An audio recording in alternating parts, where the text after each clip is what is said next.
और आइए बात करते हैं नारायण साईं, जो कि आसाराम का बेटा है उसकी, जिसने धर्म के नाम पर लोगों को बेवकूफ बनाया, जिसने अपनी पत्नी तक को नहीं छोड़ा।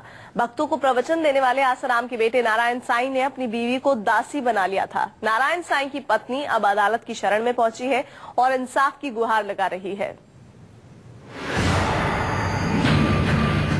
आसाराम के बेटे नारायण साईं पर लगे हैं सनसनीखेज आरोप। नारायण साईं लड़कियों के साथ विदेश जाता था। सत्संग के नाम पर नारायण साईं आश्रम की सेविकाओं के साथ अलग अलग जगहों पर जाता था।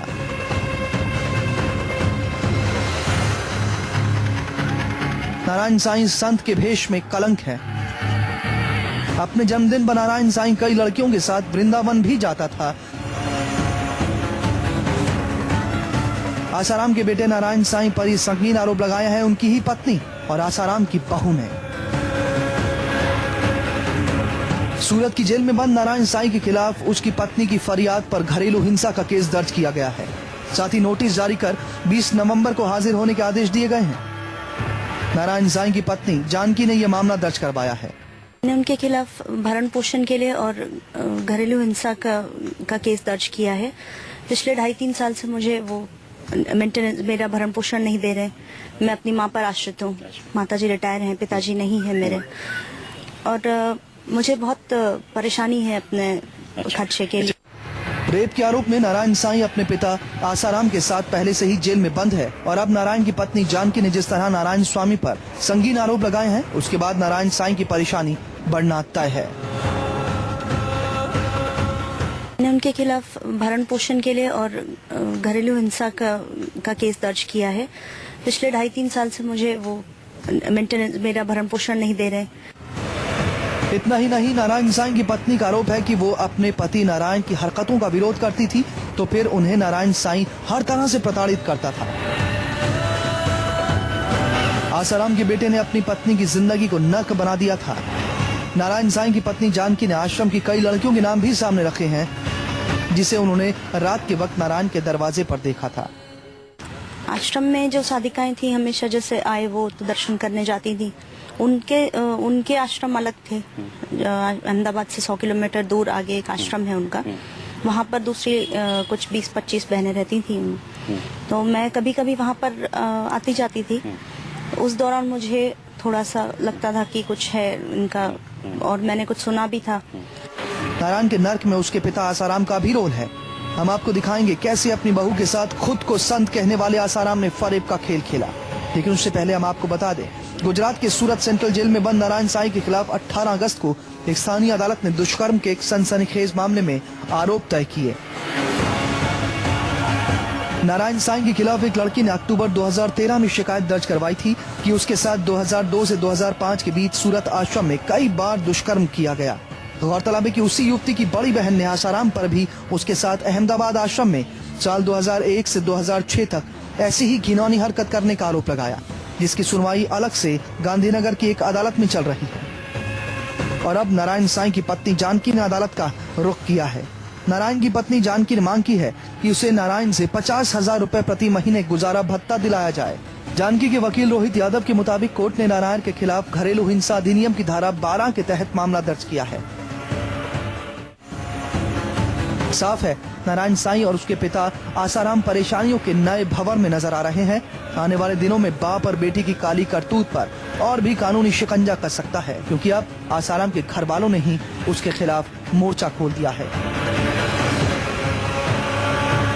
Bureau report, news 24। और पत्नी ने जिस तरह से नारायण साईं के सच का खुलासा किया है, वो वाकई चौंकाने वाला है। और आने वाले समय में नारायण साईं की परेशानी बढ़ सकती है। पहले से ही जेल में बंद बाप बेटे की इस जोड़ी ने मिलकर न सिर्फ अपने भक्तों के साथ फरेब किया, बल्कि कई ऐसे जुल्म किए हैं जिसको देखने के बाद ये संत नहीं बल्कि कलंक नजर आते हैं। क्योंकि आसाराम की बहू ने अपने पति के साथ अपने ससुर आसाराम का भी पर्दाफाश किया है।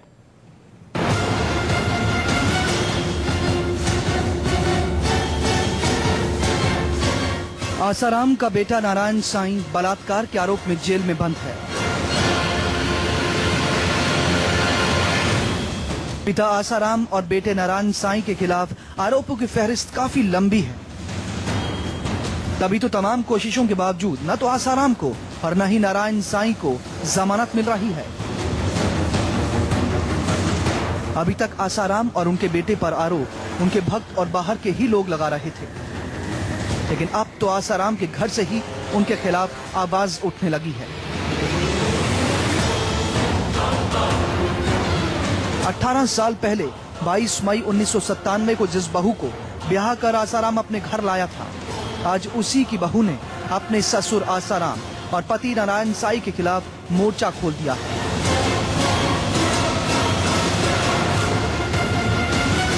नारायण साईं की पत्नी जानकी ने कहा है कि उसका पति कोई संत नहीं है। संत के नाम पर नारायण साईं एक कलंक है।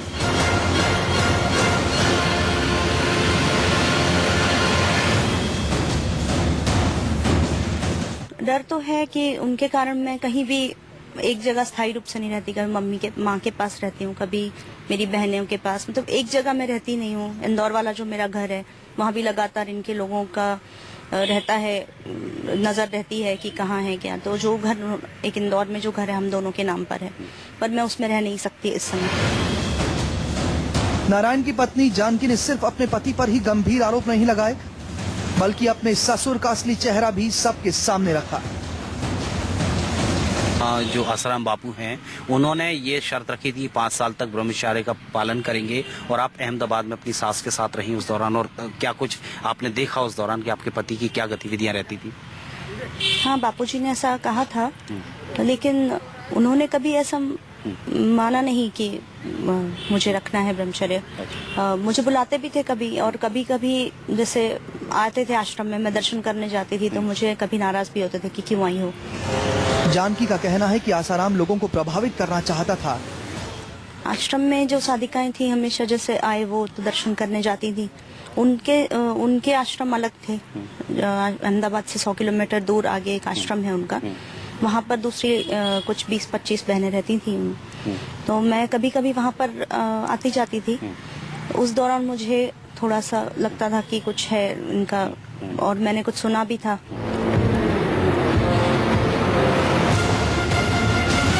पत्नी जानकी के आरोप के बाद नारायण साईं की परेशानी अब और भी ज्यादा बढ़ सकती है, क्योंकि अपनी शिकायत में पत्नी जानकी ने नारायण साईं पर घरेलू हिंसा का भी आरोप लगाया है। अब इसी मामले में इंदौर जिला कोर्ट ने 20 नवंबर को नारायण साईं को हाजिर होने का आदेश दिया है। Bureau report, news 24।